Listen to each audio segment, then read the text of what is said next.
খুলে দেখতে পায় সেখানে কোনো কাগজ ছিল না, বরং কালো রঙের বালু বেরোচ্ছিল। এর মানে কি? ওই গুন্ডাদের এটা জানা ছিল না, কিন্তু এটা দেখার সাথে সাথেই ওই বুড়ো লোকটার হাড় জমে যায়। সে তাদের বলে কালো বালু মানে দুনিয়ার সবার চেয়ে মারাত্মক নিনজা আসতে চলেছে।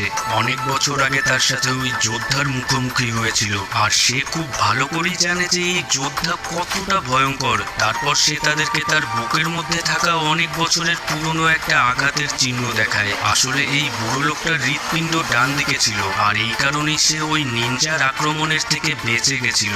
এসব শুনে ওই গুন্ডার দল তার উপরে হাসতে শুরু করে, কিন্তু তখনই একজন গুন্ডার শরীর থেকে মাথা আলাদা হয়ে যায়। এটা দেখে ওখানকার সবাই ভয় পেয়ে যায়। তখনই উপর থেকে একটা তার নিচে আসে আর একজন গুন্ডাকে উপরে টেনে নেয়, কিন্তু সে যখন নিচে ফিরে আসে তখন তার শরীর একদম ছিন্ন বিচ্ছিন্ন হয়ে গেছিল। এই নিনজা সবসময় অন্ধকারে থেকে আক্রমণ করত আর